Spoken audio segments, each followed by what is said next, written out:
to protect her father from losing the only thing that still mattered, Neve Haloran did something she would spend the next 30 days failing to regret. She grabbed a stranger by the arm. The Chamber of Commerce charity dinner had been her idea. Alwyn had resisted. He said he'd rather sand the floor of the workshop than make small talk with people who'd never held a piece of hardwood in their lives. But Neve had convinced him. Pemberton would be there. Lyle Pemberton, Regional VP of Cornerstone Atlantic, the development company that had been circling the Haloran workshop for 8 months, sending letters with increasingly polite language that still managed to read like threats.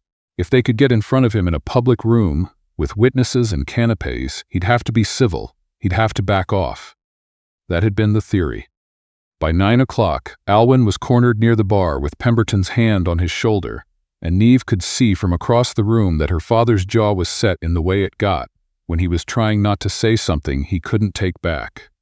Pemberton was smiling. He had the kind of smile that came naturally to men who'd spent years delivering bad news and waiting for the other person to thank them for it. Neve was already moving through the crowd when she noticed the commotion near the entrance. A man she'd never seen before was being blocked by one of the event's security staff. He was tall, wearing a dark suit that fit him the way expensive things fit people who've never had to think about cost, and he was speaking to the guard with a calm that managed to be both polite and entirely dismissive.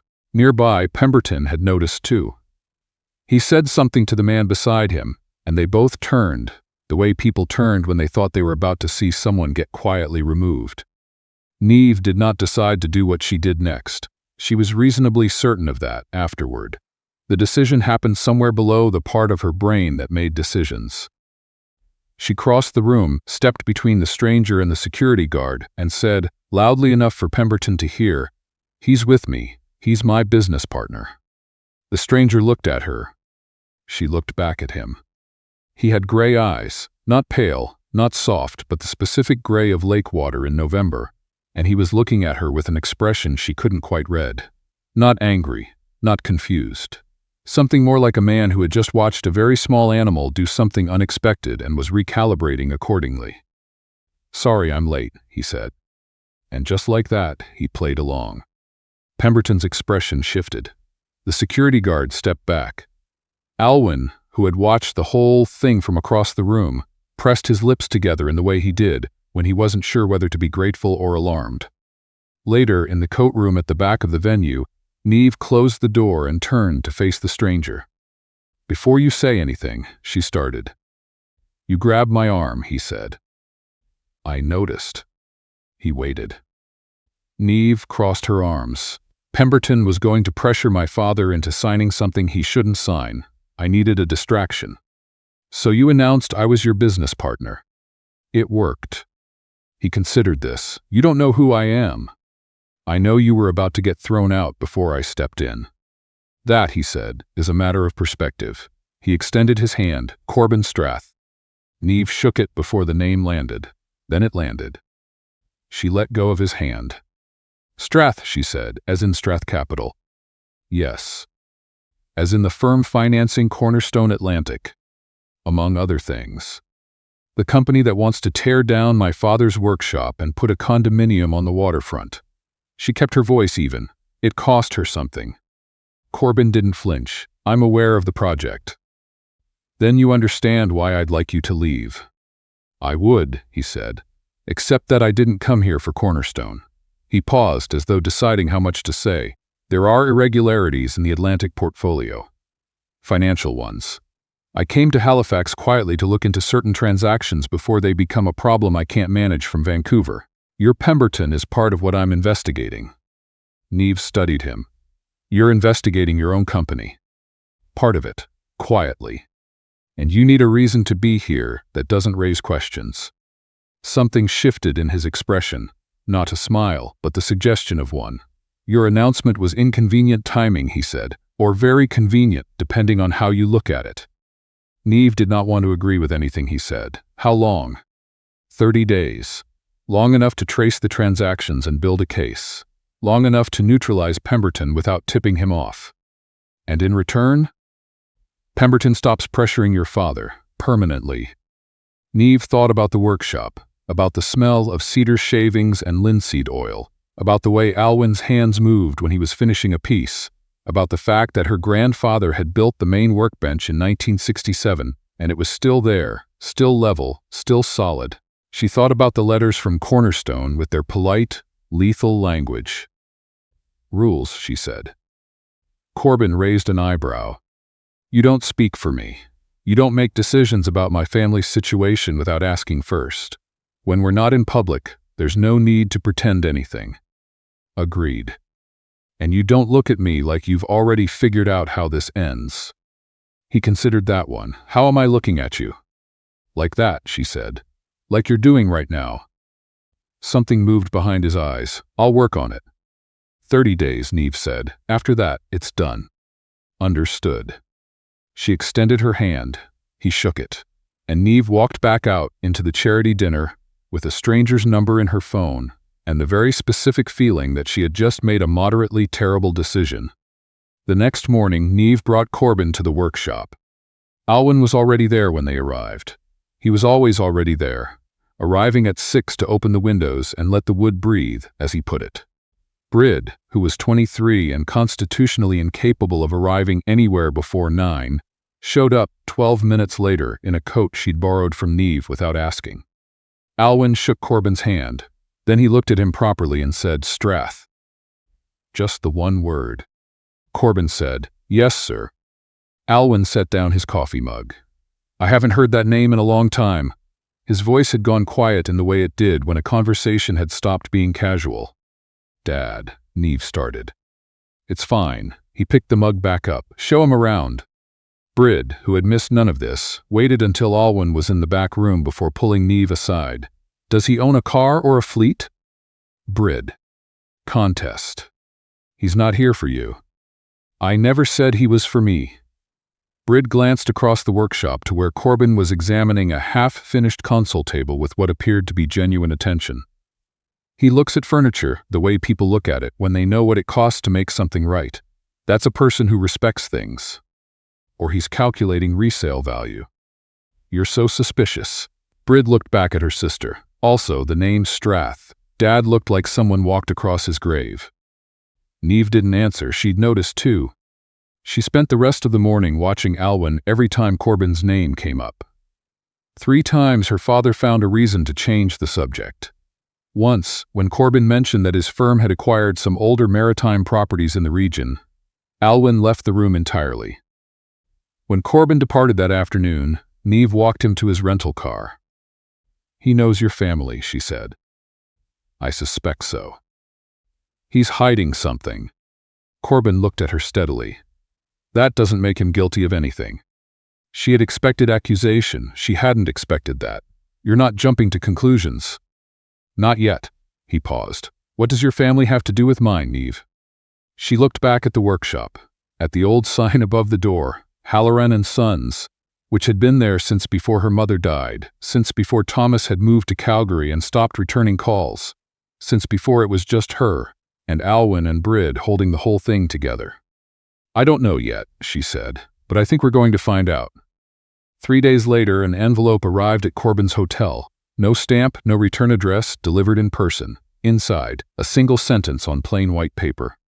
"Leave Halifax before you make the girl responsible for what you're looking for." He was at the workshop kitchen table when he told Neve. She read it once, folded it in half, and handed it back. "End the arrangement," he said. "There's no reason for you to be involved now." "There is. My family is already involved." "Someone threatened you." "Someone sent a note. It's not the same thing." She crossed her arms. "Rule 1, Corbin. You don't decide for me." He looked like he wanted to argue. She had come to learn in 3 days that this was a specific expression. Jaw tight, eyes slightly narrowed. The careful pause of a man unaccustomed to losing arguments and reassessing in real time. "You're being unreasonable." "I'm being consistent. That's different." A long look. Then he tucked the note back into his jacket. "You don't go anywhere near the Cornerstone files alone." "Agreed," she said. "Same rule applies to you." Brid appeared in the doorway holding 2 mugs of tea and looking between them. "You two argue like you've been married for years." "We're not," Neve started. "I know what you're not." Brid distributed the mugs calmly. I'm just observing. The financial records took time to unravel. Corbin worked through them methodically, and Neve found she was genuinely useful, not just as cover. She understood balance sheets in the particular way you learned from years of making things work on margins that gave no room to fudge, and she could spot the moment something stopped adding up before she could even articulate why. They worked evenings at the kitchen table while Brid made unnecessary quantities of food and asked Corbin questions that Neve repeatedly attempted to intercept. How many people work for you? Do you have a dog? If you had a dog, what kind? Brid. It's revealing. Corbin answered without hesitation. I don't. Probably a retriever, and I'd name it something sensible. Brid looked at Neve. Neve looked at the spreadsheet. It was on a Tuesday evening 2 weeks in that Neve found the letters. They were in the back of the filing cabinet in Alwyn's office, not hidden exactly, but buried under 20 years of receipts and supplier invoices. A bundle of correspondence tied with kitchen twine, dated from before Neve was born. The name on the first letter was Margaret Strath. She sat on the floor of the office and read all of them. When she came out, Corbin was still at the table. He looked at her face and said nothing. Neve set the letters in front of him. He read slowly. His expression didn't change, but she watched his hands on the paper. Margaret Strath had been Corbin's mother. She had lent money to Neve Haloran years ago, not as an investment, but as a private loan extended without conditions, in response to a crisis Neve had never known existed. The letters were warm and practical, full of the particular kindness of someone who'd chosen to help without making the other person feel small for needing it. But somewhere in the later ones, the tone shifted. Someone else had begun advising Margaret on her finances. Someone she trusted. Someone who had, according to the most carefully worded of the final letters, convinced her that Alwyn had been misusing the arrangement. Margaret Strath had died believing Neve Haloran had stolen from her. Neve watched Corbin finish the last page. She didn't know the truth, she said quietly. It appears not. His voice was too controlled. Corbin. He stood. I need some air. He went outside. Neve counted to 30, then followed. He was standing on the back step, looking out at the yard where Alwyn kept his lumber stacked under tarps. His hands were in his pockets. Whatever you're thinking, Neve said, ask first. Don't conclude. Ask. He turned to look at her. For the first time since she'd grabbed his arm at that dinner, she thought she could see past the careful surface of him, past the controlled expressions and considered pauses, to something that had been hurt for a long time and didn't quite know how to let anyone near it. Did he do it? Corbin asked. No. How do you know? Because if he had, he'd have left Halifax. She kept her voice steady. He didn't leave. He stayed and built furniture for 40 years in the same building. Someone used his name the same way someone used your mother's trust. Find that person and you'll have your answer. He was quiet for a moment. She was still signing her letters with care even after she believed he'd deceived her. I know. She was furious, but she still signed them that way.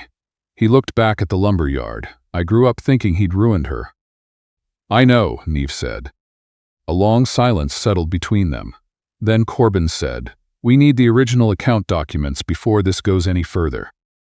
I know where to start looking, Neve said. She asked Alwyn directly the next morning. She stood in front of the workbench with Corbin beside her, and she didn't soften the question. Alwyn looked at both of them for a long moment. Then he opened a locked drawer in the back of the workshop. The one she'd been told for years held old contracts. Nothing interesting. Inside was a folder and a handwritten note from a retired solicitor. I signed what they put in front of me, Alwyn said. He didn't look at either of them. Pemberton's father. He had photographs of your mother at the hospital.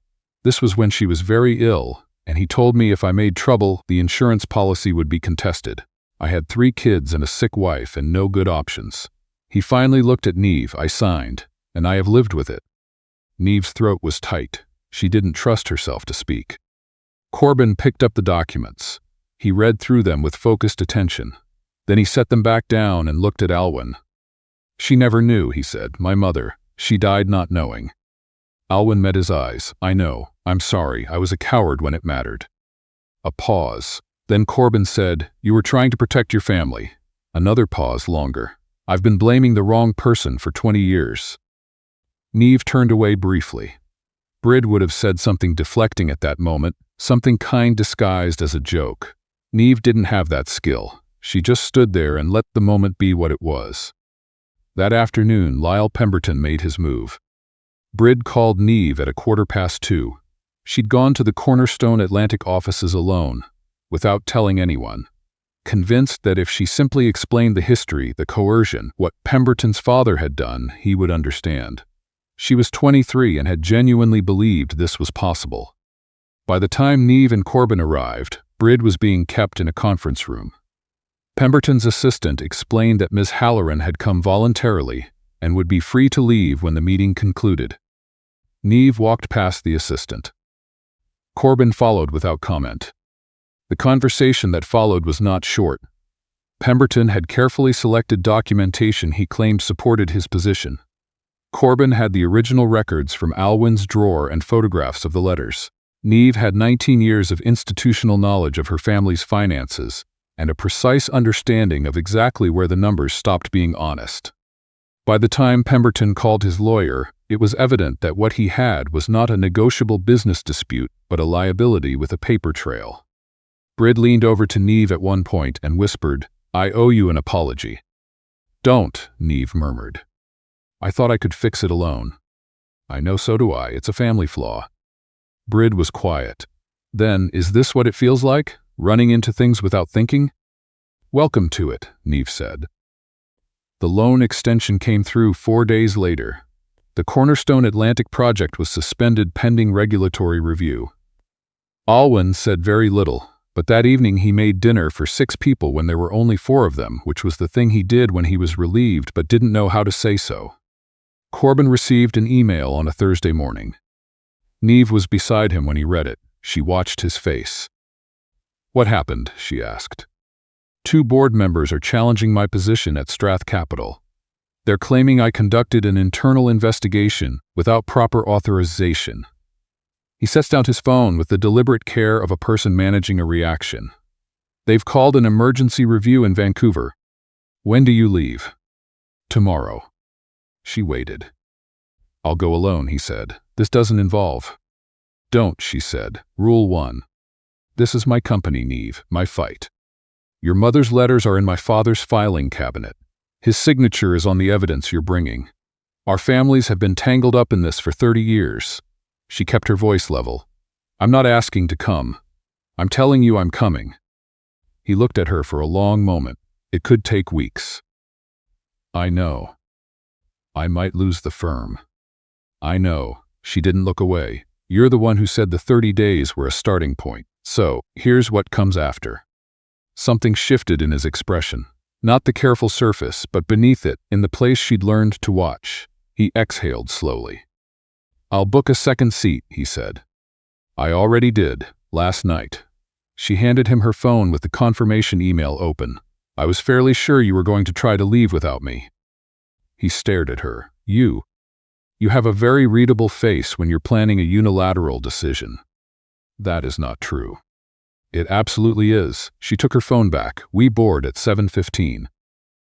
The review in Vancouver was 2 weeks of depositions and careful conversations with people who had spent years deciding things by the weight of their certainty rather than the quality of their evidence. Neve sat in on most of it. She wasn't a lawyer, wasn't a finance professional, but she knew how to listen to the places where explanations became slightly too smooth. She caught 3 inconsistencies that Corbin's legal team hadn't flagged.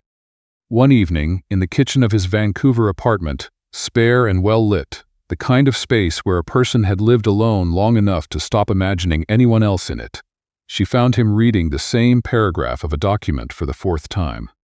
She closed the folder. He looked up. "You've been on that page for 20 minutes, she said. "I'm thinking." "You're catastrophizing. It's different." He leaned back in his chair. "The board vote is Friday." "I know. I might lose it." "You might," she said. "And if you do, you'll figure out what comes next. You're not the kind of person who doesn't figure out what comes next." "How do you know what kind of person I am?" "Because I've watched you apologize to my father," she said, "and sit through Brid's terrible questions without flinching, and look at furniture the way someone looks at it when they understand what it actually costs to make something that lasts." She paused. "I know exactly what kind of person you are." Corbin was quiet for a long time. Vancouver rain moved across the window behind him. "The arrangement ended," he said finally. "The 30 days. I'm aware." "So this," he gestured between them, "is something else," Neve said. "Yes." He studied her. "I'm not particularly easy to be with." "I noticed. I make decisions without asking." "You're working on it." "I look at people like I've already figured out how things end." "Still doing it, actually." The corner of his mouth moved. And Neve said, "I'm still here." The quiet between them changed. He reached across the table and set his hand over hers. Not a dramatic gesture, just the simple weight of a choice made without conditions or strategy or 30-day agreements. "I don't want this to end," he said. The words came out carefully, like something he'd been holding for a long time and had finally decided to put down. "Then don't end it," Neve said. The board vote went in Corbin's favor on Friday afternoon, 4 days before the challenge period expired. The irregularities uncovered in Halifax had done more to protect his position than to threaten it. The 2 dissenting members withdrew. He called Neve from the hallway outside the boardroom. She was in the apartment making tea. "It's done," he said. "I know. You sound surprised." "I'm not surprised." He paused. "Relieved is too small a word." "Then use a bigger one." He laughed. She had come to know that laugh. The way it arrived suddenly, like something he hadn't planned on, and she thought it was probably the thing she'd remember longest about all of it. That evening they walked along the waterfront. Corbin stopped at a point where the city lights lay reflected on the water in long, trembling lines. "I want to ask you something," he said, properly this time. He reached into his jacket pocket and brought out a small box. Not a production, not a performance, just him, direct and quiet in the way she'd come to understand was not coldness but a particular form of honesty. "We started with a useful lie," he said. "I'd like to see if we can build something from scratch, with no agreement, no deadline, and no conditions." Neve looked at the box, then at him. "You bought that last week?" "Yes." "Before the board vote?" "Yes." "You bought an engagement ring during an existential professional crisis." He didn't look the least bit embarrassed. "I had a great deal to think about. That was one of the things I was thinking about." She was quiet for a moment. She thought about the night of the charity dinner, about her own hand reaching for a stranger's arm, about all the ways that thoughtless, impulsive moment had turned out to mean something she couldn't have planned or engineered or foreseen. She thought about Alwyn in the workshop and Brid's relentless questions and the letters in the filing cabinet that had been waiting 30 years to be read by the right people. She thought about how the worst ideas sometimes turned out to be the most important ones. "Neve," Corbin said. "Yes," she said. His expression shifted, the careful surface finally giving way, entirely, to something she recognized because she felt it too. "I hadn't finished asking," he said. "I know," she smiled. "Yes, anyway." He laughed, put the ring on her finger, stood with her in the Vancouver dark while the water moved and the lights trembled, and neither of them tried to explain how any of it had happened the way it had. Some things weren't meant to be explained. Some things were only meant to be kept. Months later, when people asked how they'd met, Corbin said she'd grabbed a stranger's arm without looking and refused to let go. Neve said she'd made a split-second decision that turned out to be the only sensible thing she'd done all year. Brid told everyone within earshot that she'd known from the moment she saw him examining that console table that it was going to end exactly this way. Nobody believed Brid. But she wasn't entirely wrong.